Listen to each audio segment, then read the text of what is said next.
Greetings everyone. Well, it's package opening time again here on the Multimedia Chronicles. We got... I told you there was another one. Another package. Cover up the address here. From JetBlast. From the feel of it, I'm guessing more Doctor Who magazines and related stuff. Excellent. Well, when did this one come in? This was February 11th, 2026. Almost on time. Holy moly. Can it be? Are we almost caught up with the packages? Well, I guess we're about to find out. So let's see what JetBlast sent in this year's package. As it took me almost a year to do the previous one. So a little more up to date this time. Let's see what he sent today on the Multimedia Chronicles.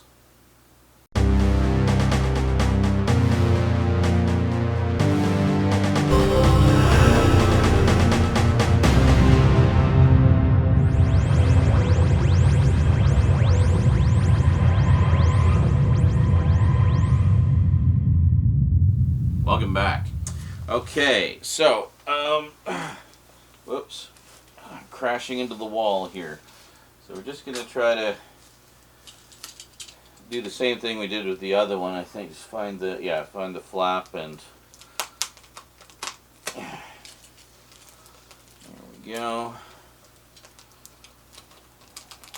Yeah, that seems good.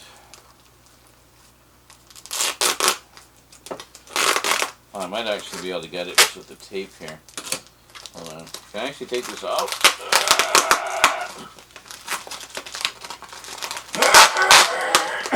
There we go. Good. Now you can't see an address. Now we can just cut it open. Here we go.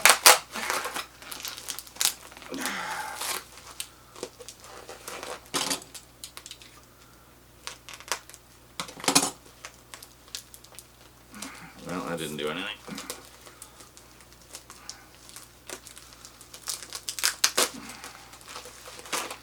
Okay. There we go. Alright. I think we got it. So, he said this time to make sure I look for the note first.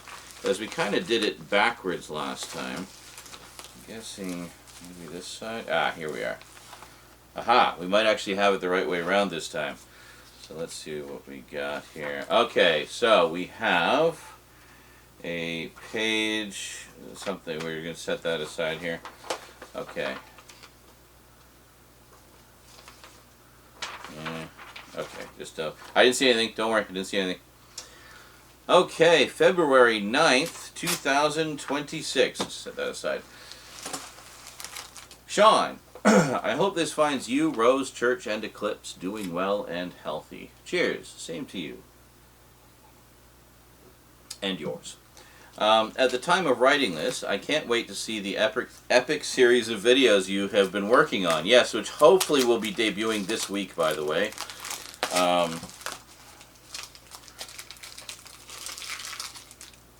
Actually, wait. This week, based on when I'm filming this, but I have no idea when you guys are seeing this on YouTube, so that means nothing to you. You've probably seen that big series already. Anyway, point is, it's imminent at the time of this recording. I have sat in on some of the pickup filmings, and I don't think you have accumulated enough DVD and Blu-ray titles to review. Yes. The quantity is more than I have ever acquired in a similar time frame. Wow! Horror isn't a go-to genre for me. I'm more of a sci-fi and fantasy fan. I have a few favorites, such as the classic Universal monster movies and the Hammer counterparts, absolutely. Also, I like movies such as Last Man on Earth. Yeah, that's a great one. Fiend Without a Face. I still need to see that. Attack of the 50-Foot Woman, The Amazing Colossal Man, The Fly, The Blob, House of Wax, one of my all-time favorites. The Incredible Shrinking Man. The list goes on, but you can see the pattern. Most, if not all of them, have been shown by one of my favorite horror hosts, Svenghoolie, Rich Cause. His show is currently nationally syndicated on Memorable Entertainment Television, or MeTV, here in the U.S. I wish you could receive or stream it somehow. I see Svenghoolie on social media quite a bit, like mentioned there and clips and stuff. But yeah, I don't know if we get it here, but I know who you're talking about. The current Svenghoolie isn't even the original Svenghoolie. It's like a character that has been passed down through at least a couple of different actors, but started back in I guess back in the 80s during the whole public access and sort of the heyday of horror hosts era. So it's great to see that they're kind of keeping that tradition alive. Not just with the character, but just with the format and the genre of the horror host type of thing. I've often like toyed with the idea of doing something like that myself, because I feel like that would be a lot of fun to do. Maybe just do one series of like a few videos and see how people respond to it. But I've been bouncing some ideas around, so I wouldn't delude myself into thinking I could do anything to step on Svenghoolie's toes, but more as a compliment to, as in providing another type of show of that type for people who enjoy those. So, but with my own Zeranizerak spin on it, right? So I don't know. Let me you guys watching, let me know in the comments if that's something you'd like to see me do, because I'd be totally down to give it a go. Let's see, the list goes on. You see the yes, I think you would enjoy the old school humor, absolutely. There are a number of clips from the original and current show on YouTube. Well, there you go, see, basically. Sorry, there's still like stickiness for that customs label, but oh well, we'll just live with it. Maybe what I'll do is I'll slide this, I'll do it right now. Slide it over here. And we'll just kind of reach into the grab bag as we go. Alright? Okay. There is really only one slasher series I'd revisit, Nightmare on Elm Street. Good choice. That was my big franchise growing up. Other series I'd consider rewatching are Hellraiser and Puppet Master. Oh yeah. Hellraiser, I need to see the rest of them. I've really only seen the first one and the most recent one. Puppet Master, I actually haven't seen any of them, funny enough. I know there's been some Blu-ray releases in recent years, so that's something I might look into at some point. Alien, the first movie, is another favorite, absolutely. You have a few items I might want to check out, but I'll have to go back and watch what you posted to find out which ones they are. Yeah, I mean, just check out the videos. Basically, he's talking about the biggest horror update ever, which he came in on I streamed the filming of that. Yeah, just take a look at those. When the episodic versions go up, which might already be going up by the time you're seeing this, those are like normal updates where everything is by category, so you can easily kind of zero in on the specific categories you want. But also the omnibus editions would be the big 7-hour long cuts. Will have chapter markers as well, so whichever way you want to go, it should be fairly easy to find the section you're looking for. I tried to do whatever I could to make it easy to navigate that beast. Let's see, yeah. To give a brief history of Svenghoolie. Oh, okay. I should just let you tell the story. The original Svenghoolie, Jerry G. Bishop, hosted a show called Screaming Yellow Theater from 1970 to 1973 on WFLD in Chicago. Rich Cause had been working as a writer for Jerry. The show was canceled after the station was sold. When the station was bought back by the original owners, Rich and Jerry got together to revive the show. With Jerry's blessings, Rich would host, and the show would be named Son of Svenghoolie, which ran from 1979 to 1986. Okay. Rich, of course, would play the title character. In 1994, the show was revived again by a local, then regional broadcasting group. Then in 2011, when the broadcasting group started MeTV, Svenghoolie was one of their flagship programs and has been going strong ever since and can be watched wherever there is a MeTV affiliate station. The format of the show is basically an introduction of the movie by Sven, then just before and after commercial breaks, Svenghoolie presents sketches, tells corny jokes, and performs musical parodies in reference to the movie or some background on the production of the movie. Wikipedia has a much better and more complete description. Hey, that's fine by me. I didn't realize the original Svenghoolie was so short-lived. And that the current Svenghoolie is essentially the one that's been going since the era that I had heard about Svenghoolie, which would have been in the 80s. But yeah, no, that's awesome. Glad someone's keeping the dream alive, you know. And as I said before, not just for the character, but also for the you know, the glory of horror hosts. On to the contents of the package. As you know, it is a collection of select Doctor Who magazine issues and another item from Panini Press I thought you would be interested in reading due to our similar interests in Doctor Who. I haven't read through all of my copies yet. Sometimes I just read articles I'm interested in and don't do a cover-to-cover read. Oh yeah, I'm the same way with magazines. I just kind of cherry pick. And sometimes I'll do cover-to-cover. It depends what the subject is. You know, like some of the ones you sent in the last package, like the Tom Baker one and stuff, things like that, I might be more inclined to read cover to cover because the entire issue is about something that is of interest to me, right? But a regular issue, yeah, I mean, I'll flip through it and pick and choose for sure. A few of these I have read or plan to read cover to cover. Okay, so we got some good stuff here, and I'm guessing this seems to be from what little I glimpsed, without spoiling anything. I don't even remember what I saw, honestly. I'm guessing that's a list of everything. But anyway, okay, so we start from this side this time, I'm guessing. Alright, so, because this is where the note was. Oh, there's just a big wad of Doctor Who magazines. I thought this was all one book. Alrighty, so let's see what we got here. We have issue 623, the big interview with the absolutely wonderful Carole Ann Ford. Oh, I will just forever be in love with her. Yeah, she was, of course, the first companion. She was Susan, the Doctor's granddaughter, and she was wonderful. Oh, what's this? Doctor Who's return to TV confirmed. Doctor Who will be back on our screens for a Christmas special in December 2026. Well, there you go. Always the damn Christmas specials. But hey, at least that's something, right?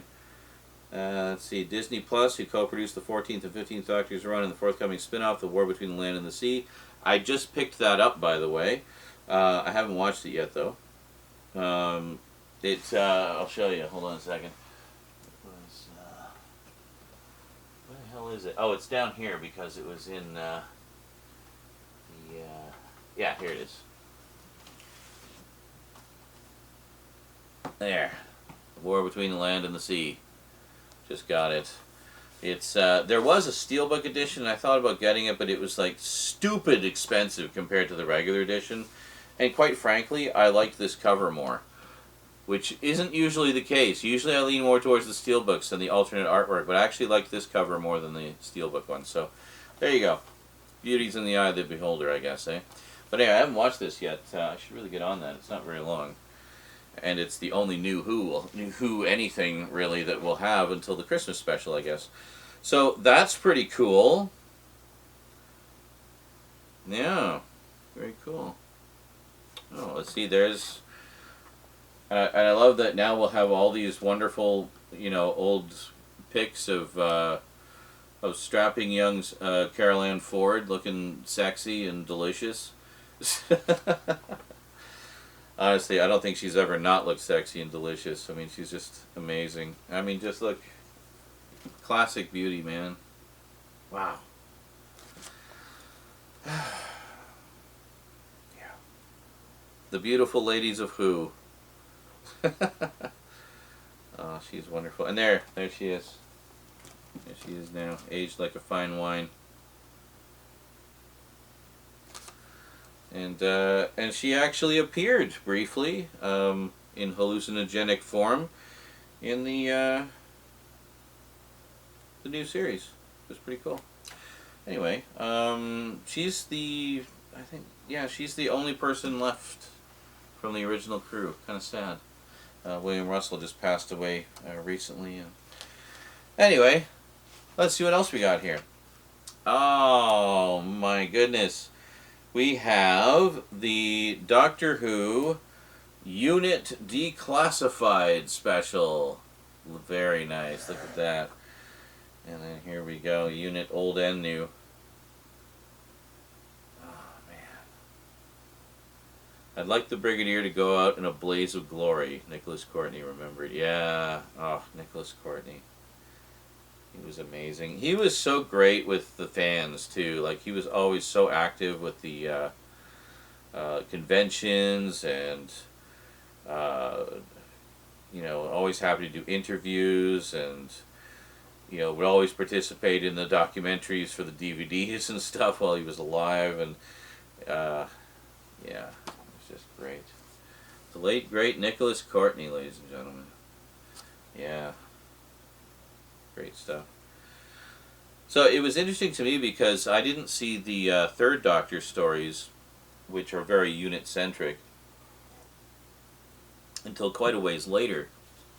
I was mostly familiar with Tom Baker and Peter Davison's eras. So for me, the Brigadier was a fairly minor character. Like so what would I have known him from? Robot. And then they go off on their adventure, and then he gets called. Then he uses the time whistle or whatever to hail the Doctor back to Earth in Terror of the Zygons. And then that's it.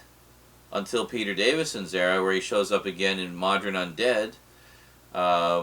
2 versions of the Brigadier. That was actually pretty fun. And really, honestly, the best part of that story. I was never a big fan of that one overall, but the 2 Brigadiers was great. And then, the 5 Doctors. And then, and I think he appears in one in one of the 7th Doctor? I can't remember. Anyway, the point is, he was just this occasional guest character to me. I had no history with him. So when I started watching, when they finally started the John Pertwee episodes in my area, and went back, started right from Spearhead from Space, and started watching it, and it's like, oh, it's the Brigadier. And it surprised me. I didn't realize the character had been around that long. I always thought of him as a 4th Doctor character, which is hilarious looking back now, because we, of course, know that's far from the case. But that was my only exposure to the character. So, to me, when I saw him with Peter Davison's Doctor, that was that 4th Doctor era character reappearing. You know what I mean? So I couldn't understand why they kept having this Brigadier character show up randomly. So what's the deal with this guy? Just zero history. And then, of course, after watching the whole 3rd Doctor era, it's like, okay, now I get it. And then I found out he came from even before that. He was in a couple of 2nd Doctor stories, which I learned, I think, in my episode guide for the first time. I was like, wait a minute. Because it said, for one, I think it was, no, it was Web of Fear, because Invasion came later. Sorry, I was getting my order mixed up. Because when the Colonel Lethbridge Stewart was introduced in Web of Fear, that's described in the episode guide as the Unit Seed story. Because then when they meet again in the Invasion, and he's been promoted to Brigadier, they've formed Unit, like the first version of Unit. And that's where that starts. And then that leads all through the 3rd Doctor's era, and then just kind of fizzles out in the 4th Doctor's era, which is unfortunate, really, because I feel like he really deserves to go out in a blaze of glory. I mean, it was like Kirk, Spock, and McCoy, where you had, I don't know which you'd assign to which, but you'd have the Doctor, the Brigadier, and whoever the companion was at the time. And they formed the trifecta, and it was great. It was just such a wonderful dynamic, and he brought so much to that. And then all the side characters in Unit as well, like Benton and Yates. They became as much a part of the bigger Doctor Who family. And, just that, I don't know, it's just... Once you have that history, then those later episodes and those returns carry so much more weight. Now that I know all of that history, when I see those episodes, okay, now I get it. I get now what I didn't when I was, 12 and saw it for the first time. Anyway, that's my unit ramble as my edibles are kicking in. So enjoy. There may be more. Oh, what is this? We have a Doctor Who magazine special edition, Doctor Who Legends, Terry Nation. Oh my God, the creator of the Daleks himself. And look at that. There we go. And also the creator of Blake 7, which is another one that I absolutely love. So what do we got here? Terry Nation didn't invent Doctor Who, but he invented how you write it. Stephen Moffat. I can see that, yeah. Like when he wrote the Daleks, for example, this story's probably in this book, actually. But when he wrote the Daleks, he was basically just a, writer for hire. So he heard about this Doctor Who show, and I think he was approached, actually, maybe possibly by Sidney Newman, or maybe it was Verity Lambert. But they're looking for writers. And they said, well, okay, so here's the format. There's we're kind of alternating between historical stories and science fiction stories. So we got one here. We're looking to do 4 episodes of, or like 6 episodes of a history, or 7 episodes of science fiction. So he picked the 7 episodes of science fiction, I think partly because it meant he'd get paid for 1 extra episode beyond the 6-parter. And, went away, and then he came up with his story idea, and he said he wrote it in a week. So 7 parts, he wrote 1 episode a day. And that was it. A week's work. Basically, I would be absolutely surprised if it wasn't intentional that he picked the 7-parter simply because it was 1 more episode, not anything to do with the subject matter whatsoever. So as far as I'm concerned, it is by absolute fluke that the Daleks were ever created at all. You want to talk about the planets aligning, and creating this legacy of, this science fiction odyssey. That would not have happened without the Daleks. And the Daleks would not have happened without Terry Nation. So, it's crazy to think about when you kind of trace it back to its origins. And this is why I find these behind-the-scenes stories so fascinating, because there's all these just crazy connections and, like, oh my God moments in the whole history of it. But, right to the origin of it. It was basically a show on the brink of cancellation until the Daleks came along and made it a phenomenon. It wasn't just a successful show, it was a phenomenon. So, yeah, no, this is great. This will be a really interesting read, I'm sure. And we were just talking about Genesis of the Daleks in the previous package opening for of JetBlast. So go watch that if you haven't. Plug. Yes, milk the content. All right, what else do we have here? So we have, it's going like top to bottom. So it feels like, is this another one of these bookazines? Oh, of course. It's gotta be the Cybermen. Nice. The Cybermen were always important to me, as you probably know if you watched my, journey of a Whovian story of how I discovered Doctor Who. Where I talked about how my first ever exposure to Doctor Who was a book I have on robots. And one of the pictures they showed was the giant robot from Tom Baker's first story called Robot. How many times will he say robot in this story? But then they had another picture of a Cyberman.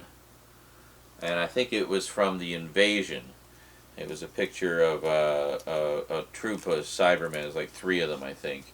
One was very much in the foreground and the focal point of the picture. and they were just like opening fire on somebody, like it was in the middle of an action moment or terror moment, whatever.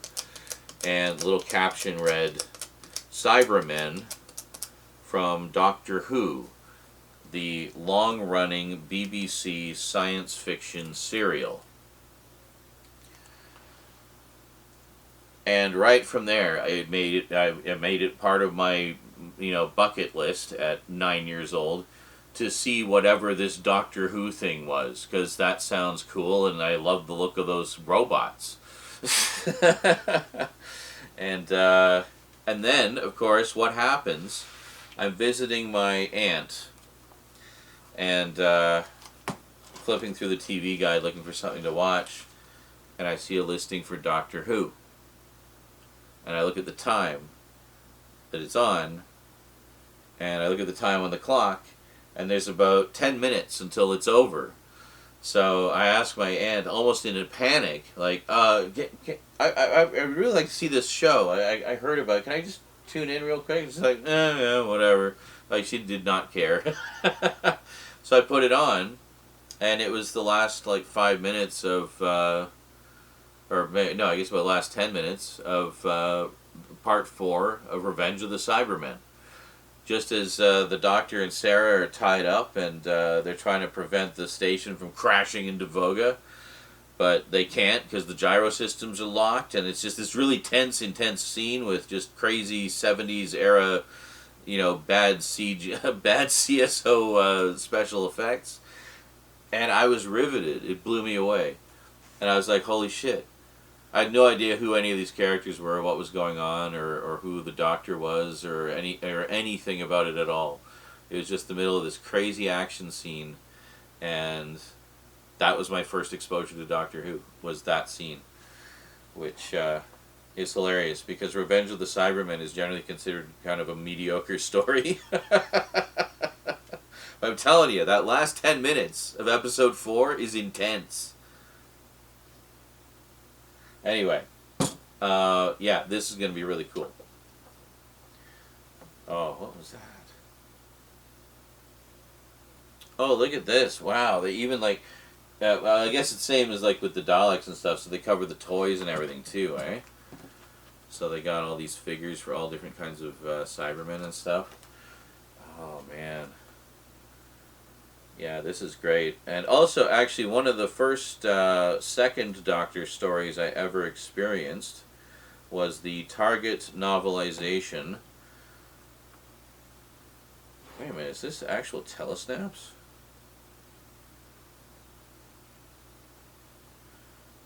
Snapchat. It is! It's the telesnaps! Oh my god! Here, sorry.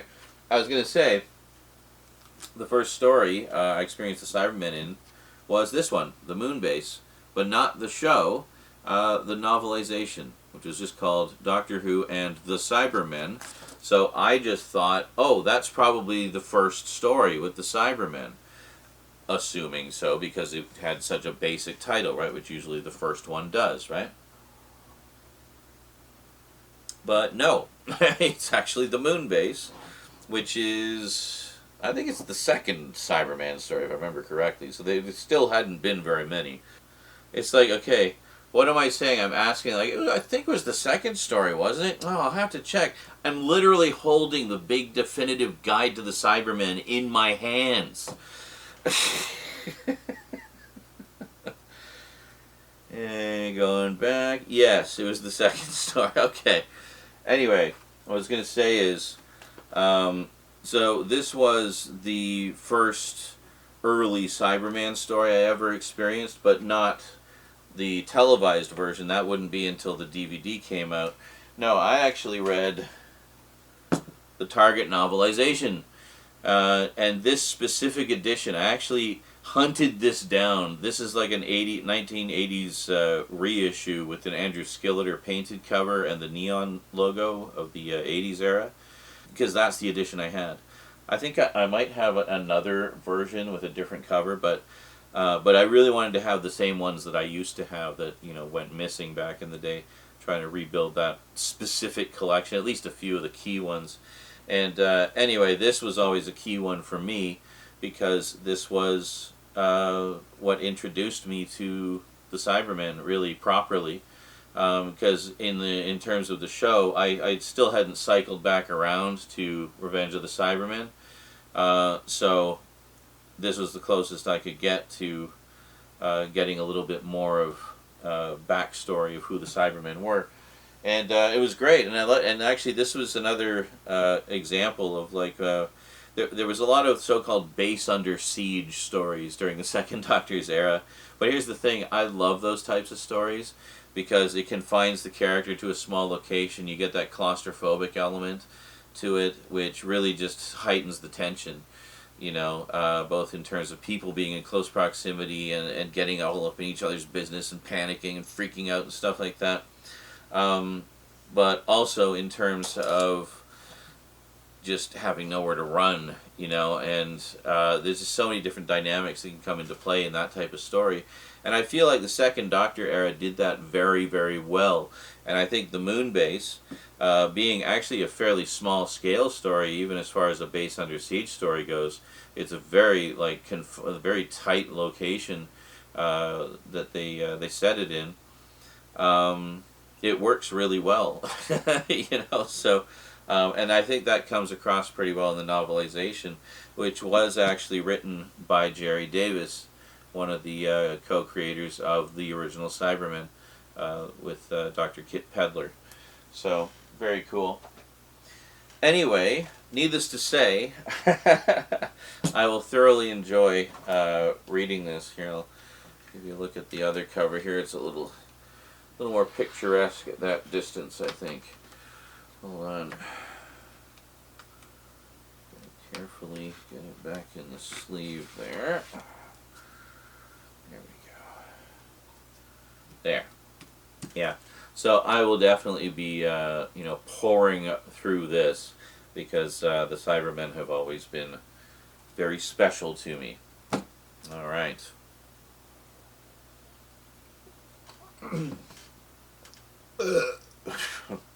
Almost went down the wrong way.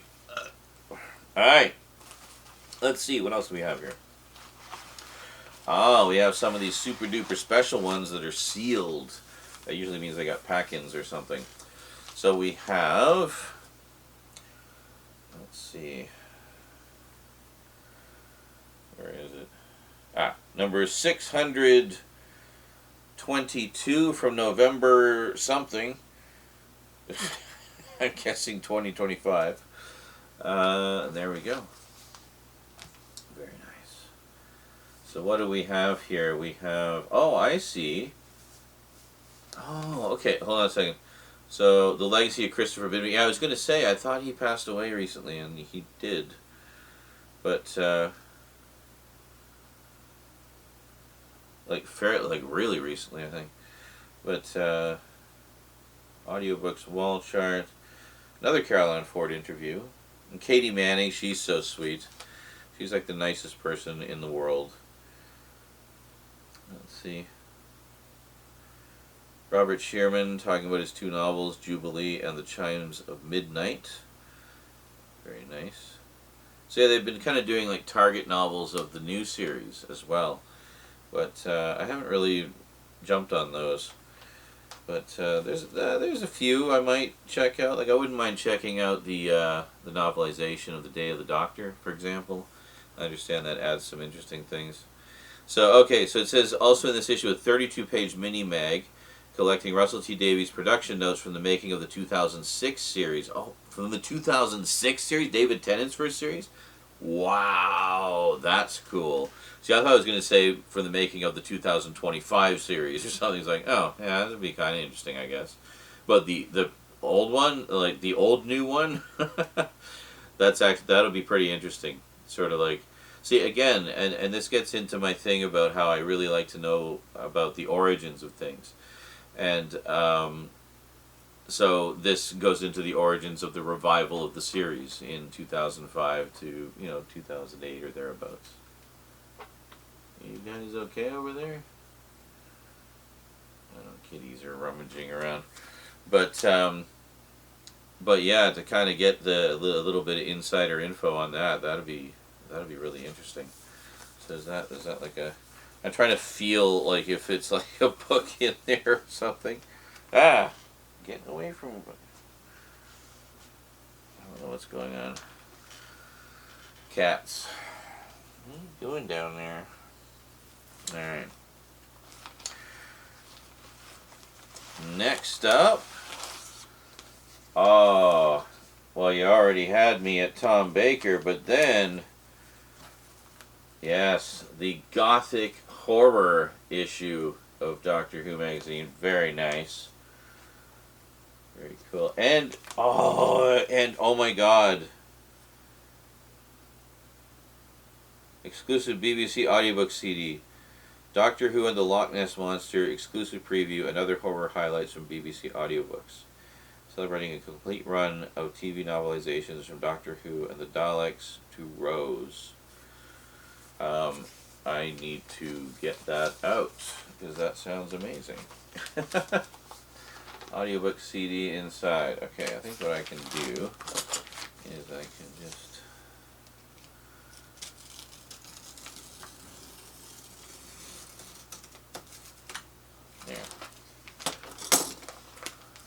There we go.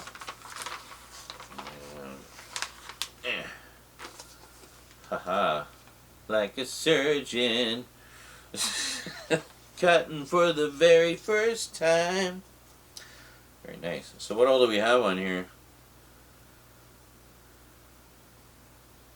So I get these are just like you get a chapter or something, I guess. It's like a sampler.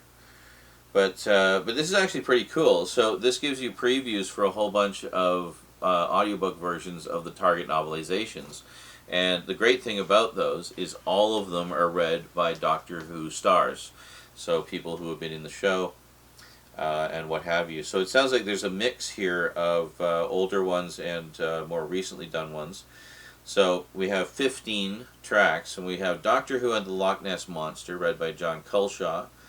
Doctor Who and the Horror of Fang Rock, read by Louise Jameson, Leela. Doctor Who Fury from the Deep, read by David Troughton, who's Patrick's son, I think. Doctor Who and the Pyramids of Mars, read by Tom Baker. Doctor Who and the Green Death, read by Katie Manning, Jo herself. Doctor Who and the Talons of Weng Chiang, read by Christopher Benjamin, who is, of course, was it Lightfoot and the other guy? There was like oh my God, Jago and Lightfoot. He was Jago. He was the showman. So yeah, he reads Talons of Weng Chiang. I mean, that's worth it right there. The price of admission alone, as far as I'm concerned. Doctor Who and the Planet of the Spiders, read by Elizabeth Sladen, Sarah Jane herself. Doctor Who Earthshock, read by Peter Davison, the Doctor himself. That's great. Doctor Who and the Seeds of Doom, read by Michael Kilgariff. I'm not sure who he was in that, if he was in that. But then we have Doctor Who Terror of the Vervoids, read by Bonnie Langford, Melanie herself. Doctor Who and the State of Decay, read by Jeffrey Beavers, who was the Master, actually. Doctor Who The Curse of Fenric, read by Terry Malloy, who was Davros. Interesting choice for The Curse of Fenric. Doctor Who and the Daleks, read by William Russell, of course, Ian, everybody's favorite two-fisted science teacher. Doctor Who and the Brain of Morbius, read by Tom Baker. And finally, Doctor Who Rose, read by Camille Kuduri. That's right. I know you were hoping I was going to say Billie Piper, but no, it's Rose's mum, Camille Kuduri, who is wonderful. So anyway, that's a really that's going to be a fun selection, actually.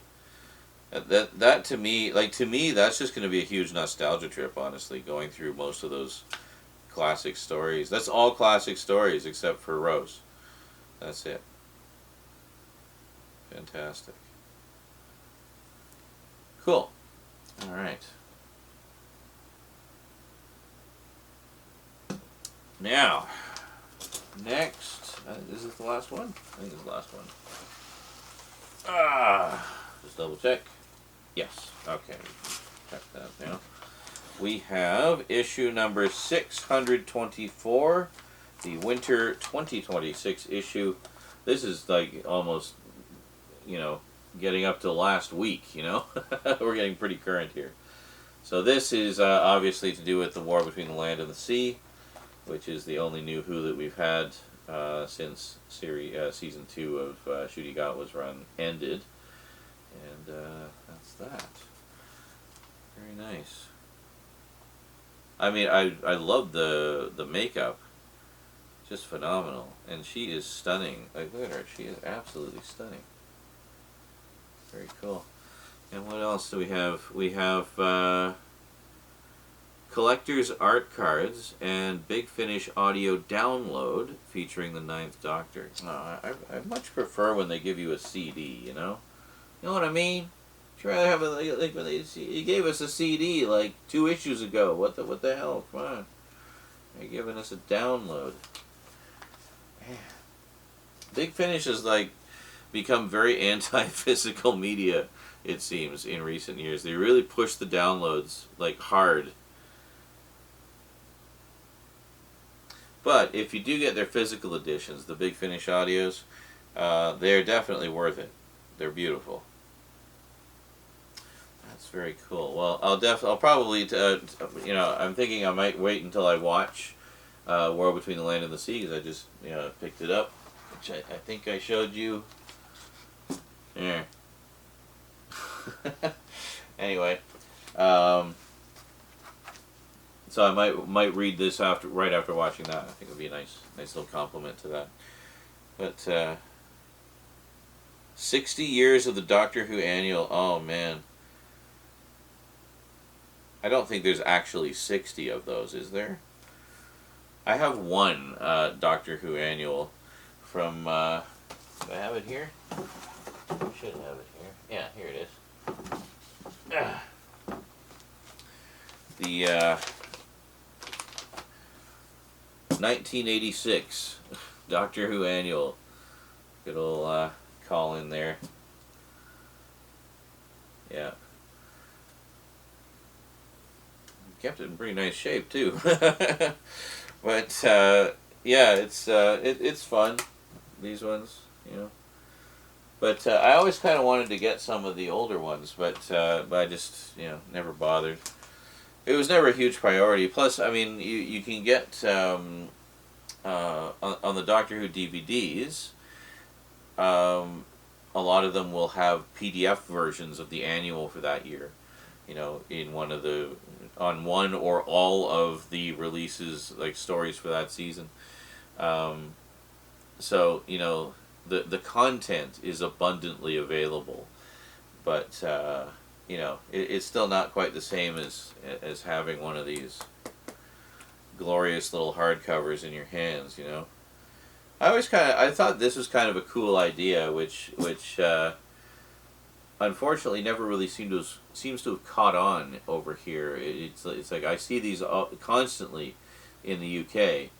But just they never really were a thing here, other than like comic books, Marvel or DC. They'd have their annuals, so you get your one bonus issue every year, right? But where you have the privilege of giving them a little bit more of your money, but no, like these were different because they would have stories, they'd have articles about the show, and they'd have. I don't know, it was just, they're neat. I just kind of wish we got some kind of equivalent over here, but we never really did. Not even specifically for Doctor Who, I just mean generally for, stuff. I don't know. It's probably just the collector in me talking. Just give me more things to collect. Okay, so we have gone through everything. The edibles have obviously kicked in, so we should probably read the rest of the the message. Alright, so let's get to the note here. Let's move this over.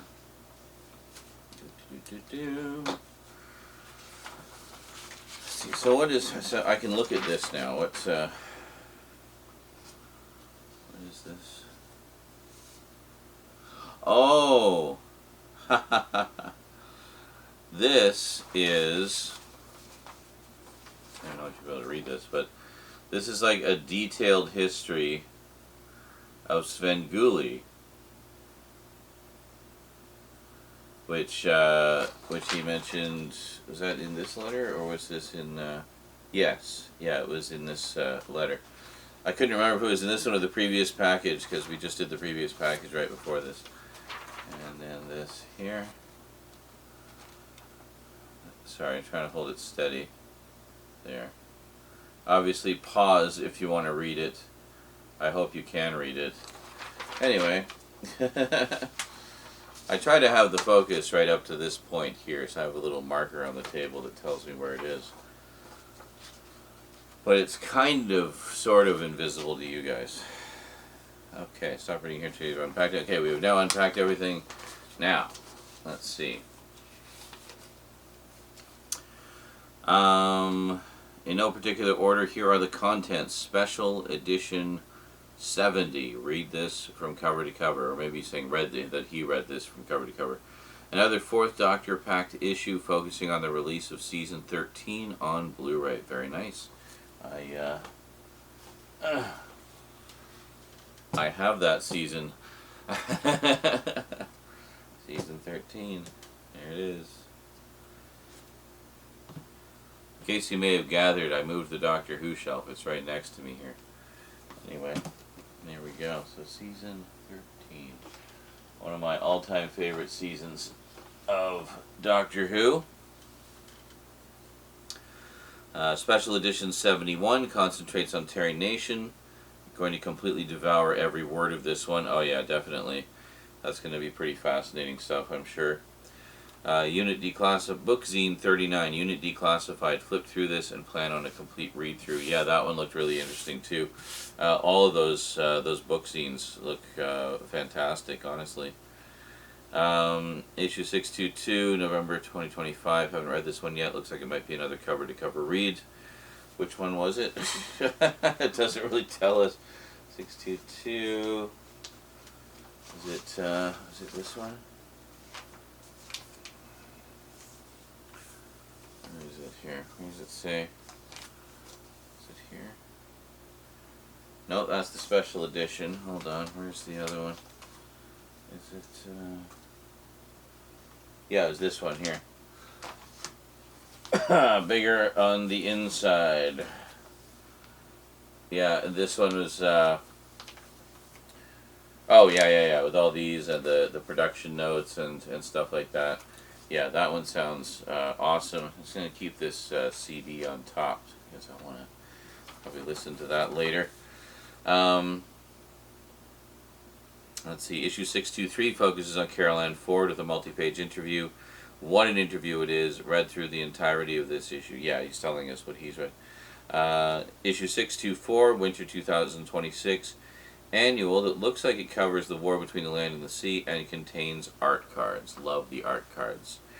And finally, Bookazine, Cybermen, The Ultimate Guide. This goes with the other two in my previous package. I'll be reading this in its entirety. Yes, I probably will as well. Happy reading, and as always, all the best to you, Rose, and the cats. JetBlast, Mrs. JetBlast, Tony, Kanan, and Dot. Okay. Yeah, I just read the last bit there, but, you know, my heart goes out to you and yours. That sounds like it was a tough moment, to say the least. Well, that is quite another stack of wonderful Doctor Who stuff. Look at this. It's just amazing. Cybermen, the Unit, the Doctor Who Magazine Special Editions, the Terry Nation Special. Yeah, no, this is going to be great. So, whoops, I dropped the CD. Where'd it go? There it is. Yeah. And the CD, of course.